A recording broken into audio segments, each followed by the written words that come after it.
Selamünaleyküm, saygılı, sevgili 83 milyon Türk vatandaşlarımız.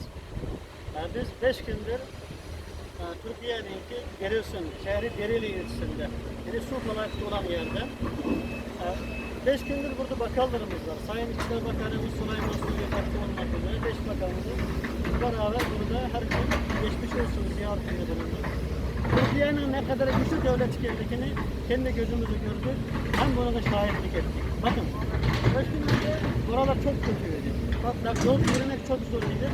Bakın bugün maşallah bu duruma geldik. Biz bir Doğu Türkistanlılar olarak bu maskeni buradaki vatandaşlarımıza dağıttık. Bir yanı Türk bayrak, bir yanı gök bayrak. Neden böyle? Bunda bir ne anlam var? Diyor ki Çin virüsüne Doğu Türkistan hem Türk vatandaşlar birlikte inşallah Çin virüsünü yok etmek için birlikte mücadele edeceğiz. Bu anlamda. İkinci, Doğu Türkistan'daki özgürlük için, zalim Çin'le zulmünün durduğu için Türkiye hem Doğu Türkistan birlikte inşallah mücadele edeceğiz. Türkiye bugün Suriye'ye, Filistin'e, arkana yardım etti gibi inşallah sıra Doğu Türkistan. Doğu Türkistan'da milyonlarca insan nazik kamplarda, yüz binlerce insan Türkiye'de. Bugün Doğu Türkistan Türkiye'ne bekliyor.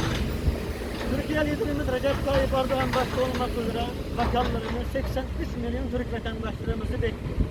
Neden Türkiye'ne bekliyor? Dünyada 100 binden fazla devlet var. Yok, 100'den fazla devlet var. Neden Türkiye'ne bekliyor? Çünkü Türkiye İslam'ın son kalası. Çünkü Doğu Türkistan Türkiye'deki vatandaşlarımızın atı yurdu.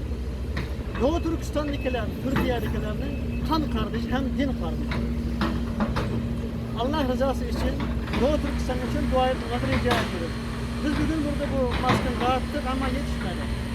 İnşallah tekrar dağıtacağız. Bunun için tüm Türkiye'deki vatandaşlarımızın destek bekliyoruz. İnşallah şu Dereli'deki Selam olsun Doğu Türkistan'a.